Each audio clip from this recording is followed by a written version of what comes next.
"We're moving in tomorrow. Your dad said it's fine."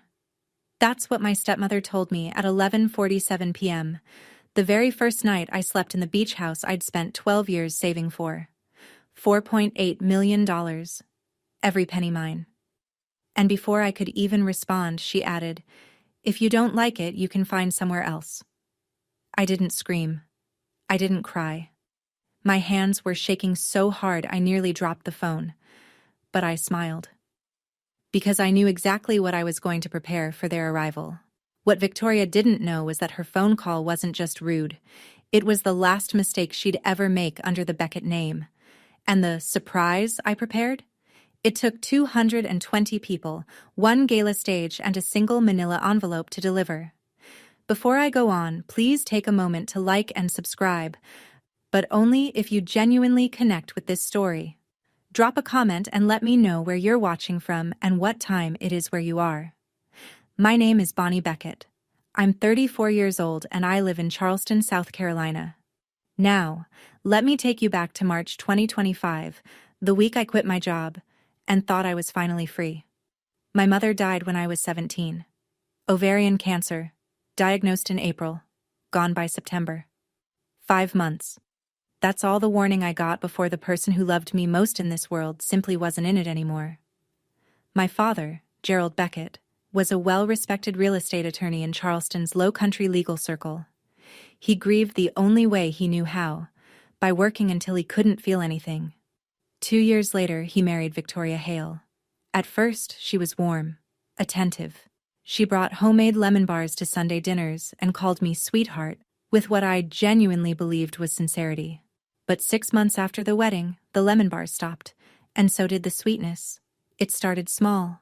Victoria suggested I move out of my childhood bedroom, the one with the window seat my mother had built. So Paige, her daughter from a previous marriage, could have a proper dressing room.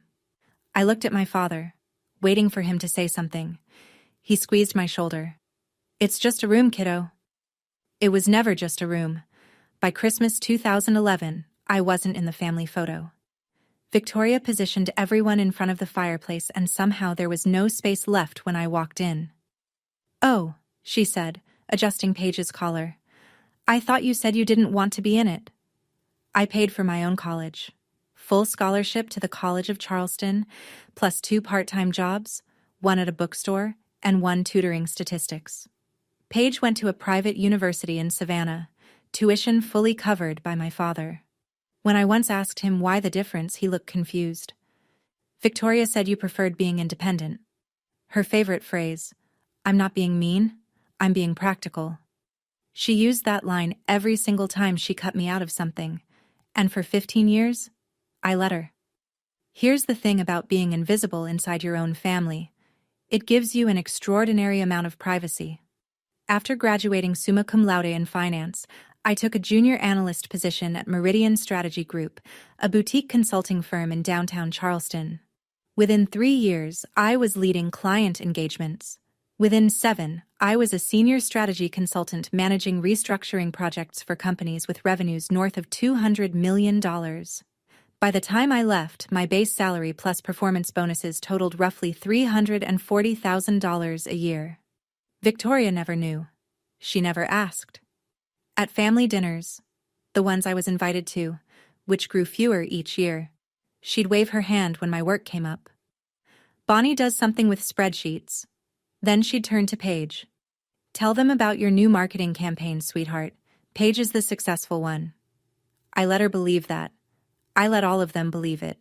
Starting in 2013, I funneled every dollar I didn't need into index funds and 2 rental properties, a duplex in West Ashley and a townhouse near the medical university. I lived modestly. I drove a 7-year-old Honda. I wore clothes from Target to Thanksgiving dinners at my father's house, while Victoria showed off a new Cartier bracelet each year. By March 2025, my net worth sat at approximately $5.2 million. Not a soul in my family had any idea. The only person who knew everything was Marcus Trent, my attorney since 2019, a sharp-eyed specialist in real estate law and financial fraud. It was Marcus who first flagged something strange in July 2024 while reviewing my father's property records for an unrelated inheritance question. "There's a transfer deed for the Mount Pleasant house," he told me. "Gerald's signature on it looks off. I'm saving a notarized copy, just in case." I thanked him. I filed it away. I wasn't ready to fight. Not yet. By February 2025, my body made the decision my mind had been postponing for years. I stopped sleeping. Not the Instagram kind. Not, "Oh, I only got 5 hours." I mean, I would lie in bed staring at the ceiling fan for entire nights, my brain cycling through client deliverables and risk models until my chest felt like someone was standing on it. My doctor, a no-nonsense internist named Dr. Priya Langford, sat me down after my blood work came back showing cortisol levels she described as alarming. She told me to take at least 6 months off. No negotiations. I submitted my resignation on February 28th. My managing partner, Martin Collier, shook my hand and said, "The door's always open when you're ready, Bonnie." I walked out of the office carrying a single box, and for the first time in a decade, I didn't know what to do next. Then I remembered my mother. She used to talk about a little house by the ocean. Nothing fancy, just somewhere with a porch and the sound of waves. She said she'd buy it when she retired. She never retired. I found the listing on a Thursday afternoon. Sullivan's Island, just 20 minutes from Charleston. 6 bedrooms, whitewashed cedar siding, a wraparound porch that faced the Atlantic. 4,200 square feet. Listed at $4.8 million. I called Marcus. I called my mortgage broker. I put down 20%, $960,000, on March 5th and closed on March 21st. I moved in on March 22nd, a Saturday. That first night, I sat on the porch with a glass of wine, listening to waves break against the shore, and for the first time in longer than I could remember, I felt like I belonged somewhere. I didn't tell anyone in my family, but Paige saw an Instagram story from a mutual friend who'd tagged Sullivan's Island and recognized me in the background. She told Victoria, and that night, my phone rang. 11:47 p.m. Victoria's number glowing on my screen. I hadn't answered a call from her in 3 months, but something about that first night in the house, the wine, the waves, the foolish feeling that maybe things could be different, made me pick up. "Paige told me about your little beach house," Victoria said. No hello. No congratulations. Her voice had that clipped, organizing tone she used when rearranging furniture or rearranging people's lives. How nice. "Listen, your father and I need a change of scenery. The city's been exhausting. We're moving in tomorrow. Your dad said it's fine." I was silent for 5 seconds. She filled them. "The master bedroom, obviously. Paige will take the room with the ocean view. You can have the one in the back. It's small, but you're used to small." My free hand gripped the porch railing. Did Dad actually say that? Can I talk to him? He's sleeping. Don't wake him, you know his heart. And honestly, Bonnie, if you don't like it, you can find somewhere else. It's not like you can't afford a motel. My hands were trembling. My jaw was locked. But my voice came out steady, almost gentle. "Sure, Victoria. I'll prepare everything for your arrival." She hung up without saying goodbye. She never said goodbye. I sat in the dark for 20 minutes, staring at the ocean I couldn't see. Then I called my father. It was 12:15 a.m. He picked up on the second ring, wide awake. "Sweetheart," he said, "I didn't say any of that. Victoria told me you invited us down for the weekend." That's when it clicked. The same way it must have clicked for Marcus 8 months earlier, staring at a signature that didn't match. If Victoria could forge my father's words to my face, forging his name on a piece of paper was nothing. I didn't sleep that night, but for the first time in 15 years, I wasn't sad. I was clear. At 7 the next morning, I called Marcus Trent. "The notarized copy of the Mount Pleasant transfer deed," I said. "The one with the signature that looked off. I need to see it. Today." Marcus didn't ask why. He'd known me long enough to recognize the shift. By 9:30 a.m., the documents arrived in my encrypted email. A scanned copy of a transfer deed dated April 12, 2024, conveying my father's family home in Mount Pleasant, valued at $1.2 million, to an entity called Hale Premier Properties, LLC. I'd never heard of it. Neither, I was certain, had my father. I pulled up the South Carolina Secretary of State's business registry. Hale Premier Properties, LLC had been registered in November 2022. Sole member, Victoria R. Hale. No other officers. No other names. Then I did what 12 years of consulting had trained me to do. I compared signatures. I pulled Gerald Beckett's signature from the transfer deed and laid it beside his signatures on his will, his medical power of attorney, and a birthday card he'd sent me in 2023. The differences were immediate. The capital G in Gerald was missing its distinctive loop. The pen pressure was uneven. Heavy at the start, light at the finish. The hallmark of someone drawing a shape rather than writing a name. Marcus confirmed what I already knew. This isn't a sloppy day. This is a simulated forgery. But we need a certified expert to make it hold. He recommended Patricia Sloan, a forensic document examiner accredited by the American Board of Forensic Document Examiners. She'd testified in over 40 federal cases. If she said the signature was forged, no court in South Carolina would argue. There's something else, Marcus said. I found 3 withdrawals from Gerald's IRA, totaling $380,000, routed to an account at Coastal Heritage Bank under the name V. Hale. We'll need a subpoena for the full statements. I stared at the screen. This wasn't family drama anymore. This was a felony.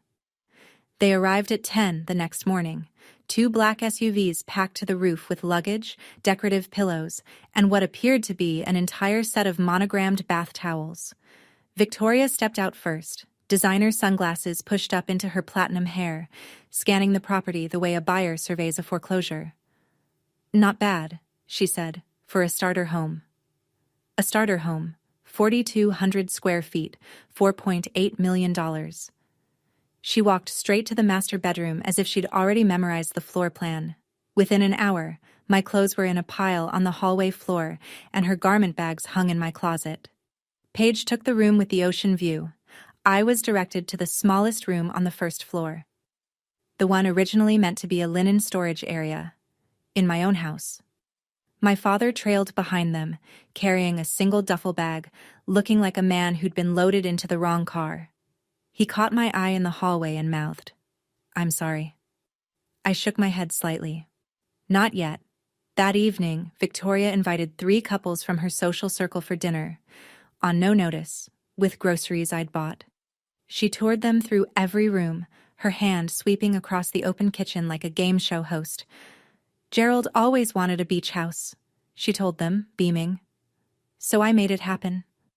Not one person at that table knew I owned the house. Not one person asked. I washed the dishes. I smiled.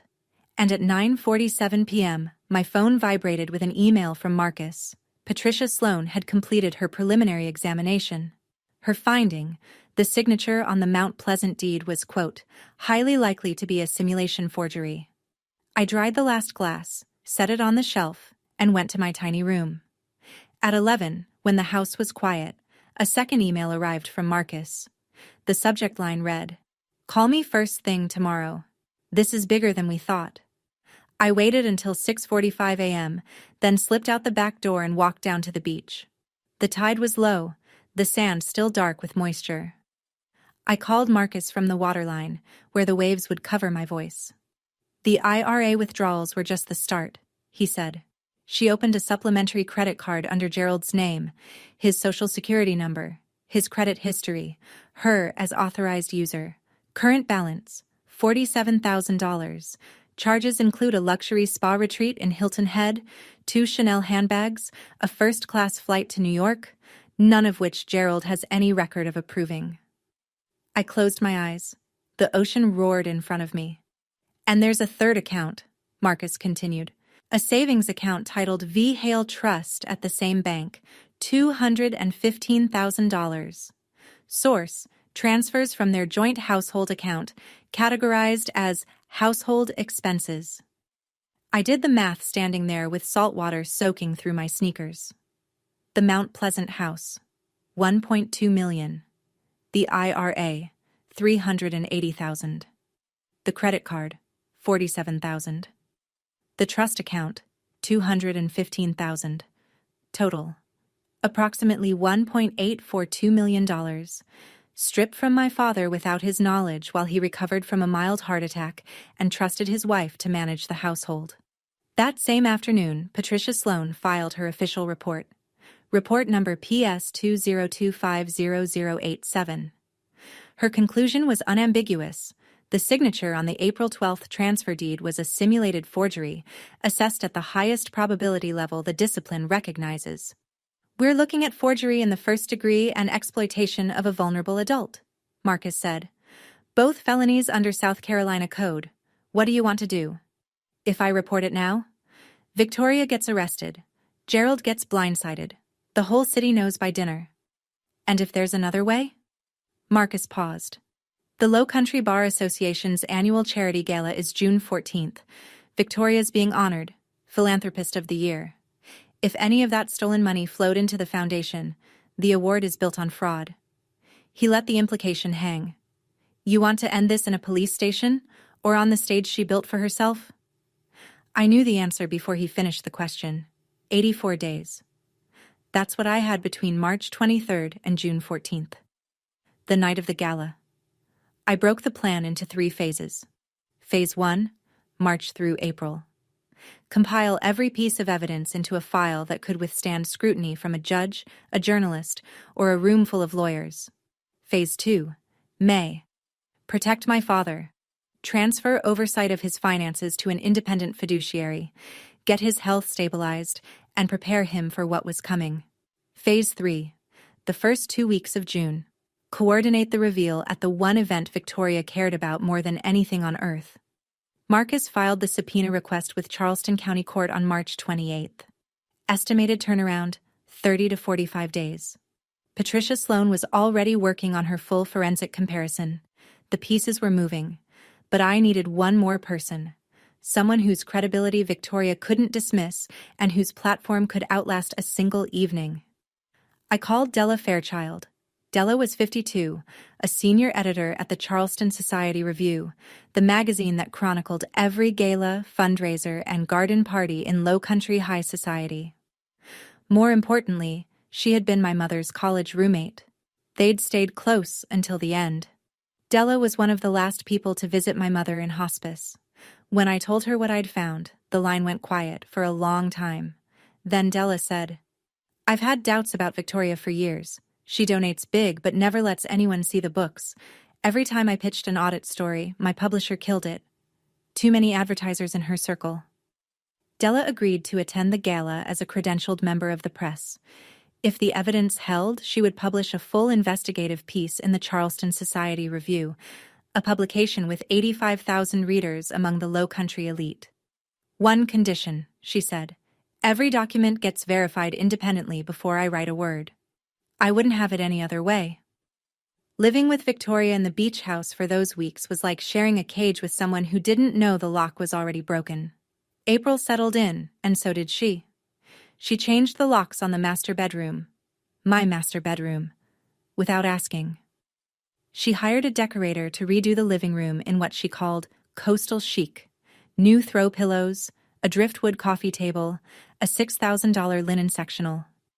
The invoice for $12,000 arrived in my mailbox with a sticky note. "Bonnie, take care of this. XOV. I paid it. I needed her comfortable. I needed her careless." Every Friday, she hosted what she called sunset socials, 5 or 6 couples from her Charleston circle, drinking my wine on my porch, listening to Victoria narrate her life as though she'd built it from scratch. I overheard her tell a woman in a cashmere wrap, "Bonnie is going through a phase, quit her little job, living off savings. We're here to keep an eye on her, really." The woman glanced at me with pity. I refilled her glass. My father pulled me aside one evening in the kitchen. "Are you okay, sweetheart? Victoria says you've been stressed.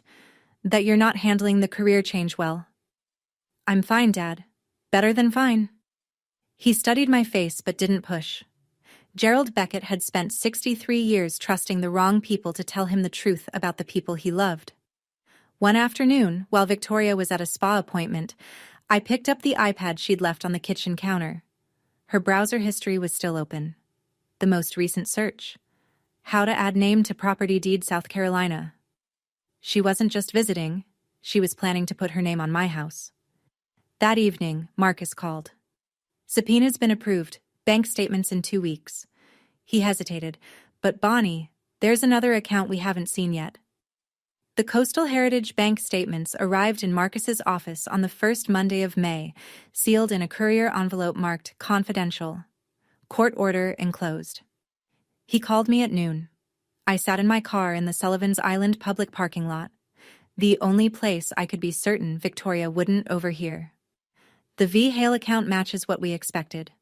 $380,000 from Gerald's IRA, deposited in 4 installments between January and October 2024. Marcus said. The credit card we already knew about. $47,000. You said there was another one. There is. A savings account titled V. Hale Trust. Balance as of last month, $215,000. All of it transferred from the joint household checking account Gerald shares with Victoria. Each withdrawal listed as household expenses: groceries, maintenance, utilities. Except it all went to this separate account. I stared through the windshield at the marsh grass bending in the wind. Total damage? $1.2 million for the house, $380 from the IRA, $47 on the card, $215 in the trust account. Grand total, approximately $1.842 million. He let that number sit. Marcus, if I tell my father now, he'll confront her. He won't be able to help it. And that could wreck the gala plan. Or worse, his heart. I know. But he needs to hear it before that night. He needs to stand up on that stage knowing the full truth, and he needs to sign an affidavit confirming he never authorized any of it. We settled on June 1st, 13 days before the gala. Early enough for Gerald to prepare. Late enough that Victoria wouldn't have time to build a counter-narrative. That same week, Patricia Sloan sent an addendum to her report. The handwriting in the forged signature on the Mount Pleasant deed was consistent with the handwriting on the fraudulent credit card application. Same person, same pen habits, same crime. June 1st, a Sunday. I woke before dawn and watched the sky turn from charcoal to pale gold through my tiny first-floor window. Victoria wouldn't be up until 9. She never rose early on weekends. I had a narrow window. I found my father on the porch at 5:45 a.m., sitting with a cup of coffee he'd made himself, watching the pelicans glide over the breakers. "Walk with me?" I said. We took the boardwalk down to the beach. The sand was cool under our feet. I waited until we were far enough from the house that even shouting wouldn't reach. Then I opened the folder. I showed him the transfer deed, the forensic report, the bank statements, all 3 accounts. I showed him the LLC registration for Hale Premier Properties, filed in his wife's maiden name. I laid it out the way I'd lay out a client presentation. Facts first, implications second, questions at the end. Gerald read every page. His hands trembled. A vein in his temple pulsed. For 3 full minutes, neither of us spoke. The only sound was the ocean pulling at the shore. "I didn't sign this," he said finally, his voice barely audible above the waves. "I've never heard of this company. I didn't authorize any of these transfers." He pressed his palms against his eyes. When he lowered them, they were red. "I'm sorry, Bonnie. God, I'm so sorry. I should have protected you." "You didn't know, Dad. She made sure you didn't know." Gerald agreed to everything. The affidavit, the gala, the silence, until June 14th. Marcus notarized his sworn statement 2 days later at his downtown office with a certified witness present. As we walked back to the house that morning, my father stopped at the bottom of the boardwalk stairs. He pulled me into a hug, the first in 8 years, and he whispered so quietly I almost missed it, "Your mother would be proud." I didn't know yet that my mother's voice would reach me one more time before this was over, in a way I never could have predicted. 13 days. Victoria spent every one of them preparing for the night she believed would crown her legacy. She hired a personal stylist, $3,500 for a single consultation. She ordered a custom champagne-colored gown from a boutique on King Street, $8,200, fitted twice, hemmed to the millimeter. Every evening after dinner, she stood in front of the master bedroom mirror and rehearsed her acceptance speech, gesturing to an invisible audience with the practiced grace of someone who'd been performing generosity her entire life. On June 8th, she told me I was expected at the gala. "For appearances," she said, "you'll sit in the back, obviously, but I need the family there. It looks better for the photos." She paused, then added, "Wear something simple. This isn't your night." "Of course, Victoria. I wouldn't dream of stealing your spotlight." Behind the scenes, every gear was turning. Marcus finalized the evidence file, Gerald's affidavit, Patricia Sloane's forensic report, the complete bank statements, the Hale Premier Properties LLC registration, and a printout of Victoria's browser search history recovered from the household iPad. All originals, all verified, sealed in a manila envelope. On June 10th, Marcus met with Judge Raymond Holt, the president of the Low Country Bar Association, who was personally overseeing the gala. Marcus presented the file. Judge Holt reviewed it for 45 minutes in his chambers, asked 3 clarifying questions, and then removed his reading glasses. "This is deeply serious," he said, "under Section 7.3 of our association bylaws. Any substantiated allegation of financial misconduct must be addressed before an honorific is conferred. I'll make the arrangements." Victoria didn't know. She was too busy choosing between diamond studs and chandelier earrings. On June 12th, she saw me talking on the phone in the garden and stopped. "Who was that?" "Spa," I said, "booking a blowout for the gala." She looked me over. "Don't go overboard. That night is mine." Then, on the evening of June 13th, one day before the gala, my phone buzzed with a text from a number I didn't recognize. "I know Victoria isn't who you think she is. Meet me at Waterfront Park, 3 p.m. tomorrow." HBHB. I stared at those 2 letters until the screen went dark. I almost didn't go. The gala was hours away, and the last thing I needed was a distraction from a stranger with cryptic initials. But something about the certainty in that message. "I know Victoria isn't who you think she is," told me this person had been waiting a long time to say it.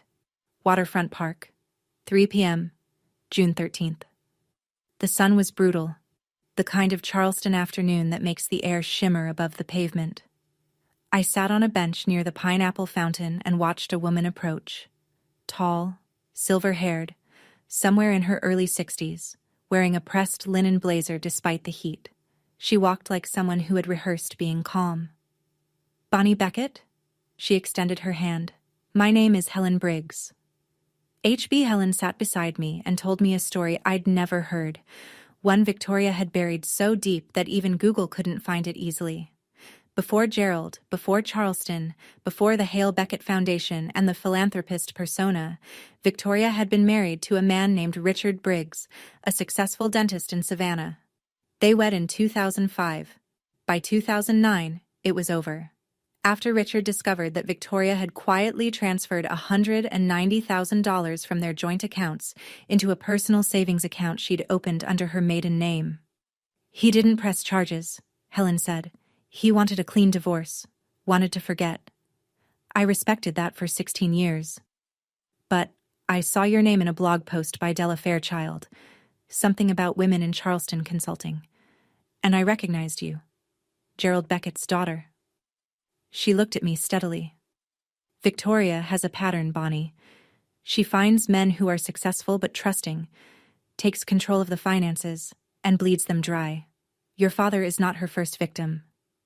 Helen handed me a manila folder, a certified copy of the divorce decree, Briggs v. Hale, 2009, with the phrase "dissipation of marital assets" highlighted in yellow. 2 husbands, 2 sets of stolen funds, the same playbook, 16 years apart. "I stayed quiet because I was ashamed," Helen said. "If I can help your father, I will." I thanked her. And I called Marcus before I even reached my car. The night of June 13th settled over the beach house like a held breath. Victoria was in the master bedroom, rehearsing her speech one last time. Through the door, I could hear the cadence of her voice rising and falling, grateful, humble, rehearsed to perfection. In the next room, Paige was arranging jewelry on the dresser, holding up earrings to her reflection, completely unaware that by tomorrow night, every piece of the life her mother had constructed would be scattered across a ballroom floor. My father knocked on my door at 10 o'clock. His face was drawn, but his eyes were steady. The eyes of a man who had finally stopped looking away. He held a small wooden box, walnut, with a tarnished brass clasp. "I found this," he said quietly, in the locked drawer of Victoria's nightstand. "She was at the spa this afternoon. I wasn't looking for it. I was looking for my reading glasses." He opened the box. Inside were 2 handwritten pages, folded once, the paper yellowed at the edges. My mother's handwriting. I knew it instantly. The looping lowercase y. The way she crossed her T's with a slight upward slant, as if every word was reaching for something better. The letter was dated 3 days before she died. "Bonnie, my brave girl. You don't need anyone's permission to live your life.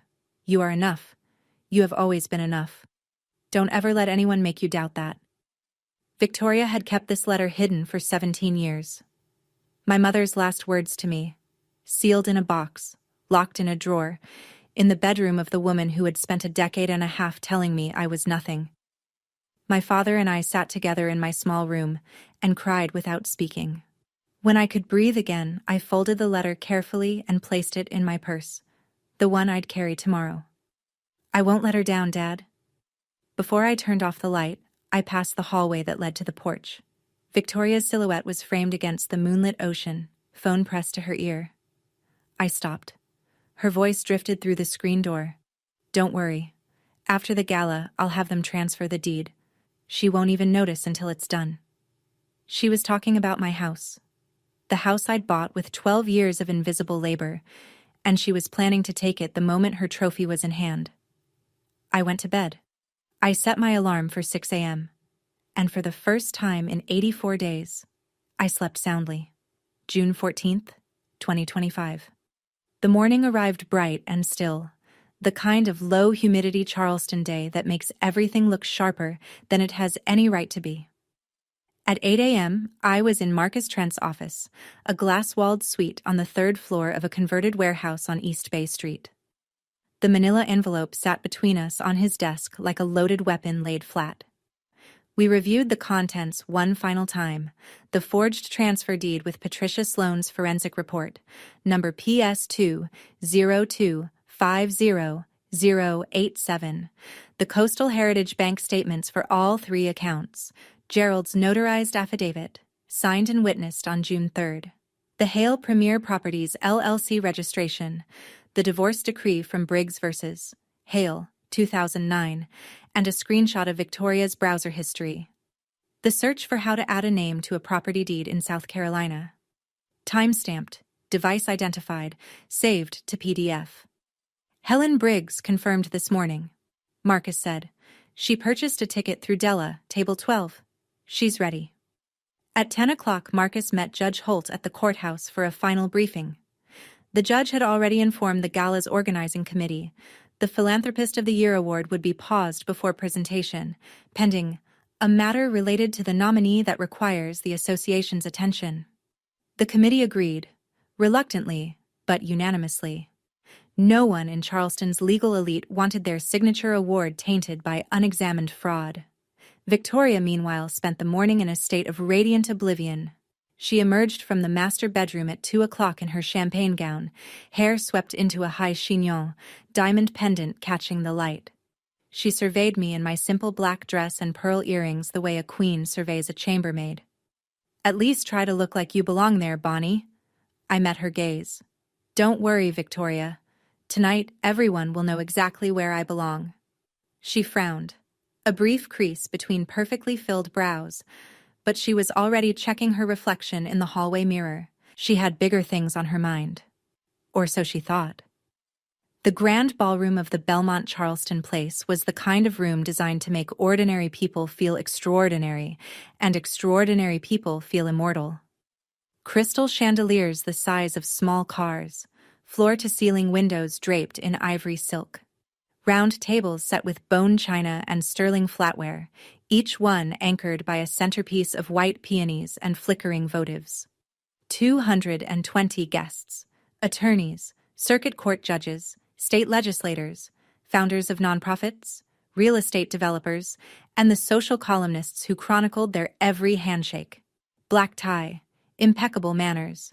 In a room like this, reputation wasn't just currency, it was oxygen. Victoria moved through the crowd as though the evening had been choreographed around her. She kissed cheeks. She clasped hands. She leaned in close to whisper things that made powerful people laugh. At one point, I watched her rest her palm on Judge Holt's forearm and say, with the kind of sincerity that only a lifetime of practice can produce, "I'm so humbled by this honor, Raymond. Truly." She sat at table 1, the VIP position, directly before the stage. Gerald was beside her, his posture rigid, his water glass untouched. He hadn't looked at Victoria since they'd arrived. She hadn't noticed. I was at table 18, near the service entrance, the table Victoria had assigned me. Marcus sat to my left, his briefcase tucked beneath his chair. At table 12, I could see Helen Briggs, silver hair, linen blazer, watching the room with the patience of someone who'd waited 16 years for this evening. In the press section, Della Fairchild adjusted her recorder and opened a fresh page in her notebook. At 8:30, the MC tapped the microphone. "Ladies and gentlemen, before we move to the evening's awards presentation, the association has a brief announcement." Victoria straightened in her chair. She smoothed her gown. She smiled, the generous, camera-ready smile she'd been rehearsing in mirrors for weeks. Then Judge Raymond Holt rose from his seat, walked to the podium, and said, "Ladies and gentlemen, I regret to inform you that we have received information requiring our attention before we proceed this evening." 220 pairs of eyes turned to the stage. Victoria's smile didn't falter. Not yet. But I saw her fingers tighten around her napkin. Judge Holt's voice carried through the ballroom with the measured gravity of a man who had spent 30 years on the bench. Under Section 7.3 of the Low Country Bar Association's bylaws, any substantiated allegation of financial misconduct involving a nominee must be addressed before an award of honor is conferred.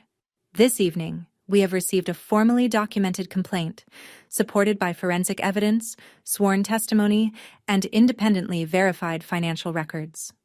He paused. The complaint was filed by a member of the nominee's own family. A murmur rippled through the tables, the quiet, involuntary sound of 220 people recalibrating their expectations simultaneously. Victoria was on her feet before Judge Holt finished. "This is absurd," she said, her voice pitched perfectly between outrage and bewilderment, the voice of a woman who'd spent decades controlling rooms.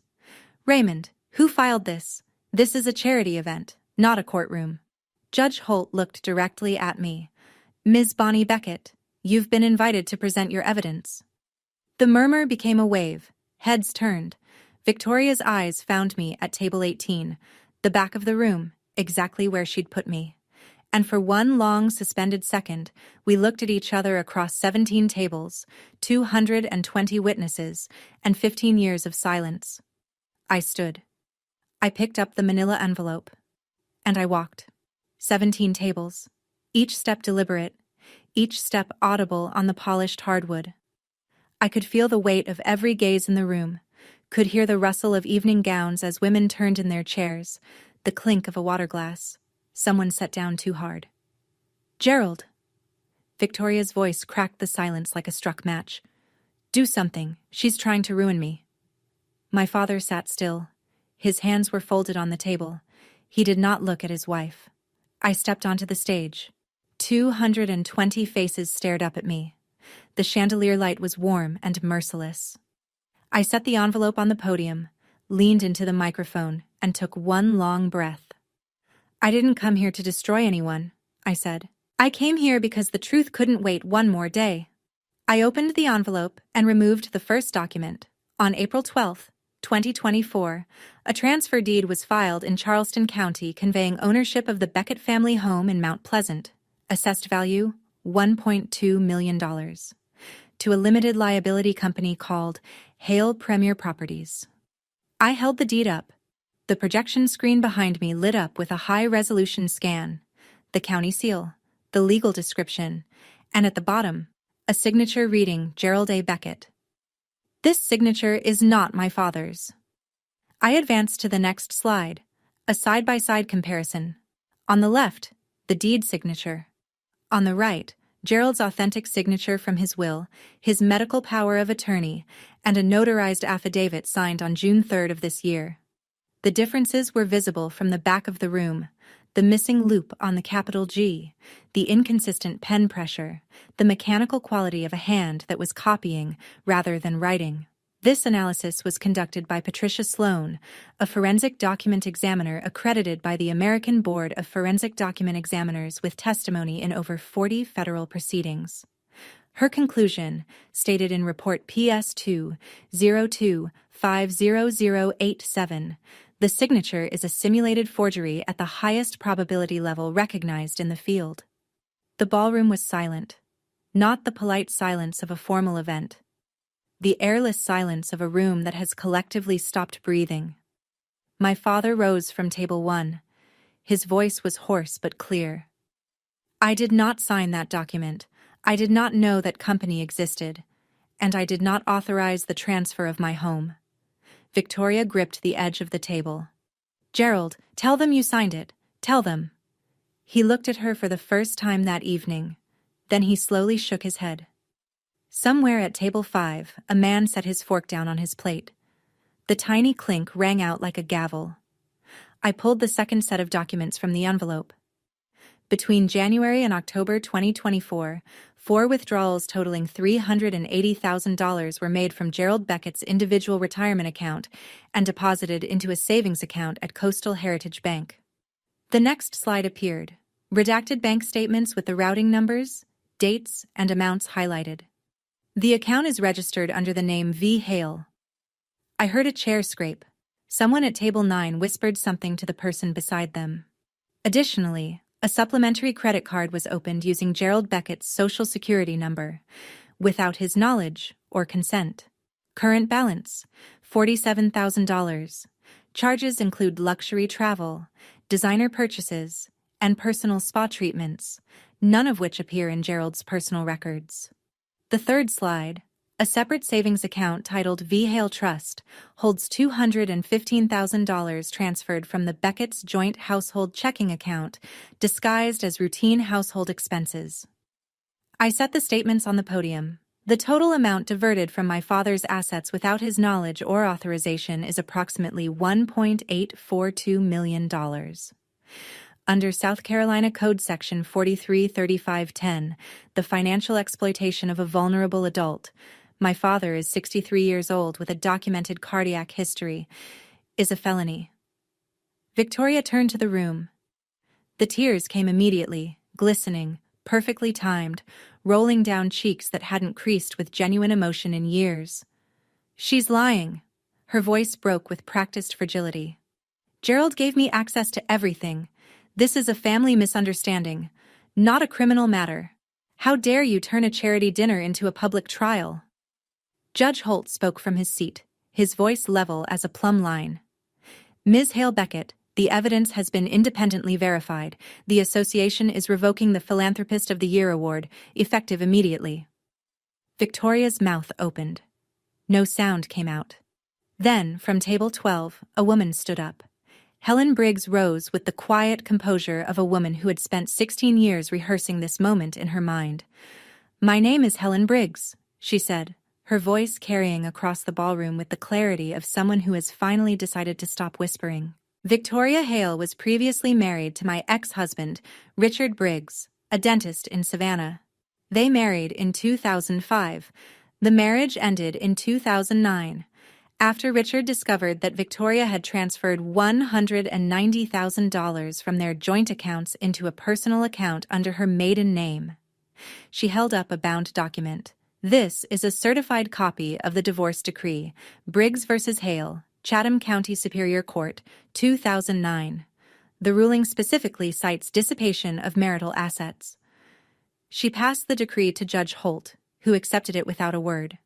The murmur that had been building in the room broke like a wave. 220 people began talking at once, at first in whispers, then in full voices. I saw a woman at table 7 cover her mouth. 2 attorneys at table 3 leaned toward each other with expressions I recognized from every boardroom I'd ever worked in. The look of professionals who have just realized they were standing next to a bomb. Victoria stood frozen between the VIP table and the aisle, her champagne gown catching the chandelier light. Paige sat beside the empty chair, tears streaming down her face, her hands clenched in her lap. She didn't look at her mother. She looked at the tablecloth. My father stepped away from the VIP table and walked toward me. He climbed the 2 short stairs to the stage and stood beside me at the podium. He didn't take the microphone. He didn't need to. Gerald Beckett, standing next to his daughter, facing the room, said everything that words could not. Victoria looked at us. Then at the 220 faces that had, until 10 minutes ago, admired her. Not one of them met her gaze. She picked up her clutch. She walked to the exit. The sound of her champagne heels striking the marble floor echoed through the ballroom long after the door closed behind her. No one followed. For a few seconds after the door closed, the ballroom held its breath. Then Judge Holt returned to the podium. The Philanthropist of the Year Award for 2025 will not be conferred this evening, he said. The Low Country Bar Association will initiate a full audit of all donations received through the Hale Beckett Foundation. We ask for your patience and discretion as this matter proceeds through the appropriate legal channels. He stepped back from the microphone. The room exhaled. What happened next I did not expect. A man at table 3, tall, silver-templed, with the bearing of someone who owned the building he worked in, stood and crossed the ballroom toward me. Douglas Wren, founding partner of Wren and Partners, one of the most respected litigation firms in the Carolinas. He shook my hand. You presented that more clearly than half the attorneys I've hired in 20 years. If your father needs legal representation for the divorce or the criminal referral, here's my card. He pressed it into my palm. Pro bono. Behind him, Della Fairchild caught my eye from the press section. She nodded once. The kind of nod that means I have everything I need. I returned to the microphone one final time. The room quieted again. I didn't come here tonight to tear someone down, I said. I came because my father deserved to know the truth. Because silence isn't loyalty.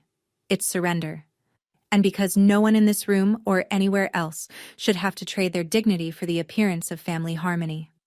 The applause began at table 12, Helen, steady and certain. It rippled outward through the room, not thunderous, not jubilant, but deliberate. The sound of 220 people offering something rarer than praise. Respect. My father took my arm as we descended the stage steps. His grip was firm, his eyes were clear. And for the first time in 15 years, we walked out of a room together. The drive back to Sullivan's Island took 23 minutes. My father sat in the passenger seat and didn't speak for the first 20. Then, somewhere on the bridge over the Intracoastal Waterway, with the marsh stretching out black and endless on either side, he said, "I'll file for divorce Monday." I didn't argue. I didn't comfort. I just reached over and squeezed his hand. When we pulled into the driveway, the house was dark. Victoria's things were still there. The garment bags, the monogrammed towels, the decorative pillows she'd chosen for my living room. But she was not. She'd apparently taken an Uber from the hotel. Where she went, I didn't know. I didn't look. Gerald's phone buzzed 14 times between 11 p.m. and 2 in the morning. I know because I could hear it vibrating through the guest room wall. He showed me the messages the next morning. "Gerald, please, I can explain. Don't do this to our family. Then, you're making a mistake. Then, this is all Bonnie's fault. She manipulated you. And the last one, at 1:47 a.m.? You'll regret this." Paige called me at 11:30 that night. She was crying. The ugly, raw kind of crying that strips away every performance. "Why did you do this? She's my mother." "I know she is. I said. And I'm sorry you're in pain. But she stole nearly $2 million from my father, Paige. She forged his name. She was planning to take my house next. I didn't have another option. The line went quiet. Then, very softly, I know. After we hung up, I sat on the porch in the dark. The ocean was louder at night. Or maybe I was just finally quiet enough to hear it. I didn't feel victorious. I felt hollow. The way you feel when someone removes something that's been growing inside you for years. It hurts. But you're lighter. Gerald came out and sat in the chair beside me. He placed my mother's letter on the armrest between us. "Keep it," he said. "It was always yours?" Victoria's final message, "You'll regret this," wasn't an empty threat. It was a press release. By 9 a.m. on June 15th, the Low Country Daily Buzz, a local tabloid site with about 40,000 followers, ran a headline that made my stomach clench. Local philanthropist claims stepdaughter orchestrated public humiliation at charity gala. The article was built almost entirely on Victoria's interview. Tears, trembling voice, the full performance. She called me troubled. She called the gala reveal a vindictive ambush by a jealous stepdaughter who never accepted me. She said Gerald was confused and manipulated. The comments section split immediately. A disturbing number of people believed her. That poor woman was blindsided. No family business should be aired in public. Bonnie Beckett should be ashamed. I sat at the kitchen counter reading those words and felt a familiar ache. The people-pleasing instinct reaching up from somewhere deep, whispering that maybe I'd gone too far. Maybe I should have handled it privately. Maybe I should apologize. I called Marcus. He didn't let me finish the sentence. "Don't respond, don't post, don't call anyone. Della's piece goes live tonight. The facts will do the work." 2 hate emails arrived that afternoon, from women in Victoria's social circle, both of whom had been dinner guests at my own table in my own house, drinking my wine. One wrote, "You should be ashamed of yourself. Victoria has given more to this community than you ever will." The other simply wrote, "Karma is real, Bonnie." I thought about that word. Karma. I thought about Victoria forging my father's name, draining his retirement, hiding my mother's last letter in a locked drawer for 17 years, and still managing to make half the internet feel sorry for her. I wondered, have you ever been in a situation where you knew you did the right thing, but the world made you feel like a villain for it? If you have, tell me in the comments. Because that afternoon, I needed someone to tell me I wasn't crazy. Then, at 6 o'clock, my phone lit up with a push notification from the Charleston Society Review. Breaking full evidence of financial fraud by Victoria Hale Beckett. Sources confirmed. Della kept her word. Della Fairchild's article was 3,200 words of surgical journalism. No speculation, no adjectives, just evidence stacked like bricks. She published the forged deed alongside Patricia Sloan's forensic analysis. She printed the bank statements with the routing numbers redacted, but the amounts and account names intact. She quoted Judge Holt on the record. The evidence presented was sufficient to warrant immediate revocation of the award and referral to appropriate authorities.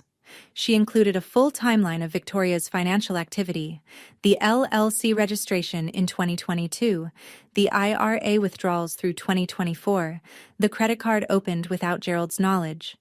And she laid the Briggs divorce decree beside it like a mirror. The headline alone was enough. The philanthropist who stole. Inside Victoria Hale Beckett's double life. Within 12 hours, the article hit 127,000 views, 4,800 shares, 1,200 comments. The top-rated one, from a reader in Somerville, read, "This woman had a pattern. Gerald Beckett is lucky his daughter saved him." The Low Country Daily Buzz, the same outlet that had run Victoria's teary interview that morning, published a retraction by midnight. "We apologize for our earlier one-sided reporting and encourage readers to review the full evidence published by the Charleston Society Review." The Low Country Bar Association released a formal statement the following morning. The 2025 Philanthropist of the Year Award has been permanently rescinded. The Hale Beckett Foundation's partnership status has been suspended pending a comprehensive financial audit. Within 48 hours, 3 of the foundation's largest corporate sponsors, a regional bank, a luxury car dealership, and a hospitality group, withdrew their pledges. Combined value, $420,000. Victoria's publicist released a 2-sentence statement on her behalf. Mrs. Hale Beckett categorically denies all allegations and looks forward to clearing her name through the legal process. No one quoted it. The news cycle had already moved on, but not in the direction Victoria wanted. On Monday, June 16th, my father walked into the Charleston County Family Court at 9:15 a.m., wearing a navy suit and the expression of a man who had just woken up after a very long sleep. He filed for divorce. Grounds: fraud upon the marriage and dissipation of marital assets. The petition was 14 pages long, prepared by Marcus Trent over the preceding 2 weeks, and it cited every document, every account, and every forged signature we'd uncovered. That same afternoon, Marcus drove to the Charleston County Sheriff's Office and filed a formal criminal complaint. The charges he recommended were precise: forgery in the first degree under South Carolina Code Section 1613-10. Exploitation of a vulnerable adult under Section 4335-10. Identity fraud for the unauthorized credit card. Each one a felony. Each one carrying potential prison time measured in years, not months. The sheriff's office opened an investigation immediately. Victoria was instructed to present herself within 72 hours. By Wednesday, she had hired Nathan Pratt, a well-known Charleston criminal defense attorney. Pratt's first move was a phone call to Marcus, proposing a settlement. Return the money, close the accounts, drop the charges, and everyone walks away quietly. Marcus relayed the offer. I didn't need 30 seconds. No settlement, I said. My father is entitled to the full protection of the law, not a handshake in a conference room. By the end of that week, Coastal Heritage Bank had frozen both the V. Hale Savings Account and the V. Hale Trust, a combined $595,000, locked until the investigation concluded. Paige called me that Thursday, her second call since the gala. Her voice was calmer this time, quieter. Can we talk? She asked. Not as enemies. I never thought of you as my enemy, Paige, I said.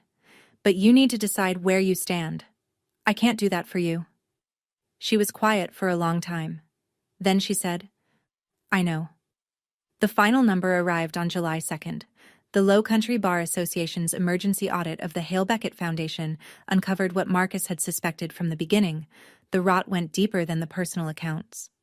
$85,000 in charitable donations had been reclassified through a series of internal transfers and quietly redirected toward Victoria's personal expenses. Event planning invoices that turned out to be catering for her private dinner parties, administrative costs that matched the exact amount of her monthly spa membership, and a $10,000 consulting fee paid to Hale Premier Properties, LLC, the same shell company used to steal my father's house. The revised total, $1.927 million. On that same day, the Charleston County Grand Jury returned a formal indictment, 4 felony counts: forgery in the first degree, exploitation of a vulnerable adult, identity fraud, misappropriation of charitable funds. Victoria surrendered herself at the county courthouse, posted $75,000 bail, and was released with a GPS ankle monitor and a court order prohibiting contact with Gerald Beckett. The restraining order was granted the same afternoon, 200 feet, no exceptions. Della Fairchild published a follow-up. The Post and Courier, South Carolina's largest daily newspaper, picked up the story. So did the Charleston City paper. Conservative estimates place the combined readership at over 500,000. On social media, the hashtag Hale Beckett fraud trended regionally for 3 days. Victoria's name, once synonymous with charity luncheons and society page features, now returned only one kind of search result. Her defense attorney, Nathan Pratt, floated the idea of a countersuit. Defamation against me. Marcus's response was a single sentence in an email. Every statement made at the gala was supported by independently verified evidence reviewed in advance by a sitting judge. We welcome the discovery process. The countersuit was never filed, In the first week of July, after the indictment and the restraining order and the newspaper headlines had all settled into a kind of exhausted stillness, I sat down with my father on the porch of the beach house. The same porch, the same chairs. But nothing else was the same. "Dad," I said, "I love you. I need you to hear that first, because what I'm about to say might not sound like love, but it is." He nodded. He was listening, really listening, maybe for the first time in years. "I'm not going back to being the version of me that made everyone comfortable. I spent 15 years being the quiet one, the accommodating one, the daughter who never complained because she didn't want to make trouble. That's over. If we're going to have a relationship, a real one, it has to be built on honesty. You tell me the truth. I tell you the truth. And neither of us lets anyone else rewrite the story." His eyes glistened, but he didn't look away. "I'm going to start seeing someone," he said. "A therapist. I need to understand how I let this happen, how I let someone stand between me and my own daughter for 15 years without seeing it. That's all I'm asking." That evening, I wrote an email to Paige. I kept it short and clear. "I don't hate you. I never did. But I need you to understand that what your mother did was criminal, not a misunderstanding, not a family squabble. If you want to build something real between us, it starts with acknowledging that. I'm not asking you to choose sides. I'm asking you to choose honesty." I also made a phone call I'd been postponing. To Dr. Elaine Marsh, a licensed clinical social worker specializing in family trauma. My first appointment was scheduled for the following Tuesday. Setting boundaries, it turns out, isn't a single dramatic moment on a stage. It's a series of quiet decisions made in ordinary rooms, and the hardest boundary to enforce is the one you set with yourself. The letter arrived in mid-July. Not an email, not a text, but 3 handwritten pages in a cream-colored envelope with no return address. I recognized Paige's handwriting immediately. She still dotted her I's with tiny circles, the way she had when she was 14 and I was 21, and we'd briefly, before Victoria made it clear that closeness between us was unacceptable, been something like friends. She wrote, "Bonnie, I've been crying for 3 weeks. Not because my mother was arrested, because I finally realized what I've known for 15 years and refused to say out loud. I watched her treat you like you didn't exist. I watched her take your bedroom, your holidays, your place in family photos. I watched her call you the leftover at a dinner party, and I laughed along because it was easier than defending you. I was comfortable, and comfort made me complicit. I'm not writing to ask for forgiveness. I haven't earned that. I'm writing because you deserve to hear someone in this family say, 'I saw it. It was wrong. And I did nothing. I've started seeing a therapist. I want to be someone who tells the truth, even when it costs me something. If you're willing, I'd like to try to know you, not as stepsisters who tolerate each other, but as 2 adults who choose honesty over convenience.'" I read the letter twice. The second time, I cried. She had also included something I hadn't expected, a confession. Victoria had told Paige years ago that I'd received a large inheritance from my mother and refused to share it with the family. "That's why she doesn't come to holidays," Victoria had said. "She thinks she's better than us." It was, of course, completely fabricated. My mother left no money. She left a letter, and even that had been stolen. I wrote back, "I appreciate your courage, Paige. Let's start slow." We met at a coffee shop on King Street at the end of July. We talked for 3 hours. It wasn't comfortable. It wasn't polished. But it was the most honest conversation I'd ever had with anyone who shared my last name. December 2025, 6 months later. I'm sitting on the porch of the Sullivan's Island house, the same spot where this whole story began, with a glass of wine and a phone call at 11:47 p.m. The waves sound the same. The salt air tastes the same, but I am not the same woman who sat here in March. My father lives in the guest cottage now, 50 steps from the main house. He finalized his divorce in October. The settlement restored every stolen dollar to his accounts, or at least the dollars that could be recovered. He sees his therapist every Thursday. His cardiologist says his numbers are better than they've been in 3 years. Last Tuesday, he made dinner for the two of us. The first time he'd cooked since my mother was alive. It was terrible. I ate every bite. I went back to work, but not to Meridian. I founded Beckett Advisory Group, a solo strategic consulting practice based out of a small office on East Bay Street. My first 3 clients included Douglas Wren's firm, the man who shook my hand at the gala and offered his card. Revenue in the first quarter exceeded my projections by 14%. Victoria's trial is scheduled for March 2026. 4 felony counts. If convicted, she faces 5 to 15 years. I don't think about it as much as I used to. Paige visits the island once a month. We're not close, not yet. But we're honest. And that's worth more. Della Fairchild's follow-up article, Bonnie Beckett, the woman who chose truth over silence, was republished by Forbes Women in their Fall Voices column. I didn't read it for 2 weeks. When I finally did, I read it beside my mother's letter. The last line my mother ever wrote to me was this: "You are enough, always." Every morning I open that letter. Every morning I sit on this porch and watch the Atlantic stretch out toward the horizon. And every morning I know something I didn't know a year ago. I'm here because I chose to be. Not because someone permitted it. Not because I earned the right by silence. Because I am enough.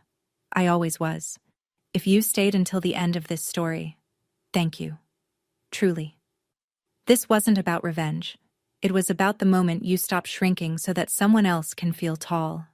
If you're in a relationship where you've been making yourself smaller, in your family, at work, anywhere, I hope you heard something tonight that reminded you, your boundaries are not selfish. They are survival. Hit subscribe if you want more stories like this one, and check the description. There's another story there that I think you'll see yourself in. I'll see you in the next one.